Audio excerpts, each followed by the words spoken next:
আসসালামু আলাইকুম। কি অবস্থা সবার? আশা করি সবাই অনেক ভালো আছেন। তো আজকে থেকে আমরা পিএইচপির একটা সিরিজ শুরু করতে চাই যেখানে আমরা পিএইচপি শিখব। তো পিএইচপি কিন্তু মোটামুটি অনেকগুলো ওয়েবসাইটে ইউজ করা হয়। আমরা যদি এখান থেকে একটু সার্চ করি, আপনারা একটু খেয়াল করবেন। W3 টেক্স এর যে ওয়েব টেকনোলজি সার্ভে আছে, এখান থেকে এটা দেখা গেছে যে পিএইচপি হচ্ছে ৭৫.৪% ওয়েবসাইটে ব্যবহার করা হয়।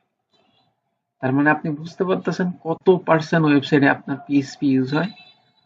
বিশাল একটা কিন্তু এখানে মানে হিউজ পরিমাণে আপনার একটা কিন্তু এখানে সুযোগ আছে যদি আপনি পিএইচপিটা ভালোভাবে শিখেন। আপনি কিন্তু ওয়ার্ডপ্রেসে কাজ করতে পারবেন, আপনি হচ্ছে লারাভেলে কাজ করতে পারবেন। এরপর হচ্ছে আপনি একদম কাস্টম যে পিএইচপি ওয়েবসাইট গুলো আছে সেখানেও কিন্তু কাজ করতে পারবেন। যদি আপনি পিএইচপিটাকে ভালোভাবে শিখতে পারেন।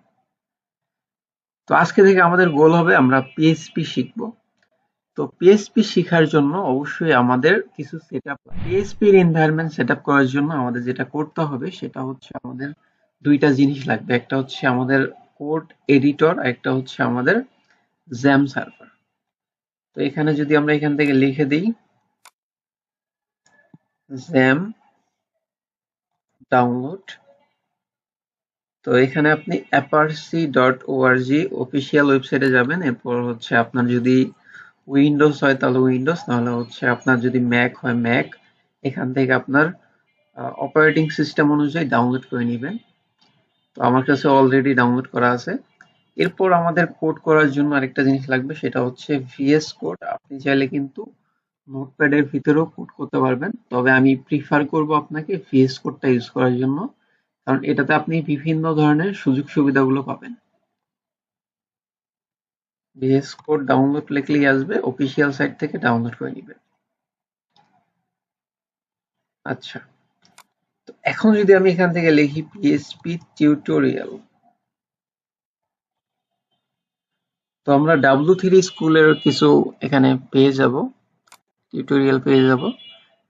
তো এখানে আমরা যদি একটু ফলো করি তাহলে আমরা সুন্দরভাবে আরো আমরা শিখতে পারবো। PHP is a server script language and powerful tool for making dynamic, যে ডাইনামিকটা কিন্তু ইম্পর্টেন্ট একটা word, dynamic and interactive web pages. এটা ফ্রি এবং এফিশিয়েন্ট, ঠিক আছে? তো পিএইচপি হচ্ছে আপনার প্রথমে যদি আমরা এখানে কোনো কিছু প্রিন্ট করতে চাই অন্যান্য ল্যাঙ্গুয়েজে, যেমন হচ্ছে আপনার পাইথনে প্রিন্ট লিখলে আসে, এরপর হচ্ছে আপনি জাভাতে যদি লেখেন তাহলে system dot out dot print লিখলেই আসে।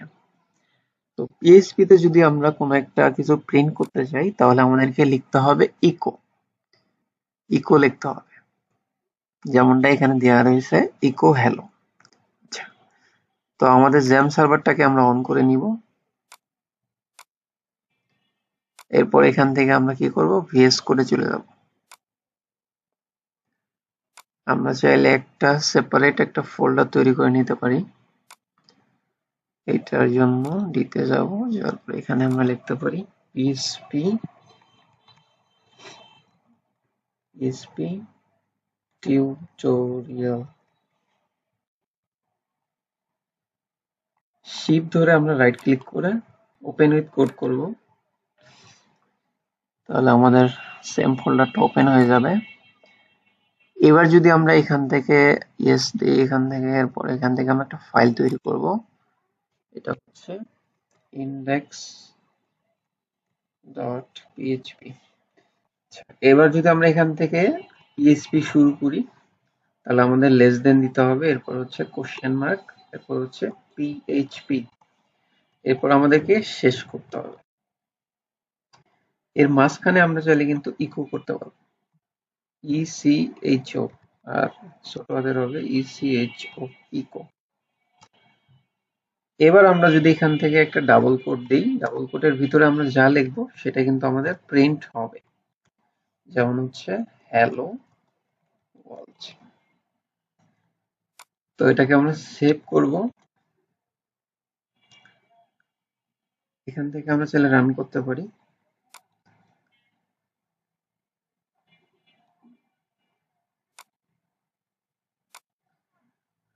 আর এখানে আমি একটা ভুল করে ফেলছি, সেটা হচ্ছে যে আমাদেরকে অবশ্যই আমরা যদি পিএইচপি তে কাজ করতে চাই তাহলে অবশ্যই আমাদেরকে জ্যামের ভিতরে কি করতে হবে, ফাইল তৈরি করতে হবে। তো জ্যাম সফটওয়্যারটা যেখানে ইনস্টল করছেন সেখানে যাবেন, htdocs এ যাবেন, এরপর এখানে আপনার ফোল্ডারটা তৈরি করতে হবে। সো আমরা আমাদের ফোল্ডারটাকে এখান থেকে মুভ করে নিব। পিএইচপি টিউটোরিয়াল, কোথায় তুমি?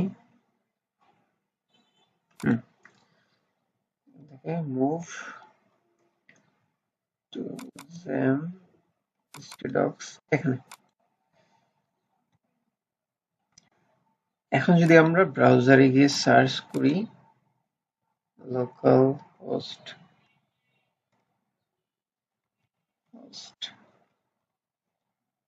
PHP tutorials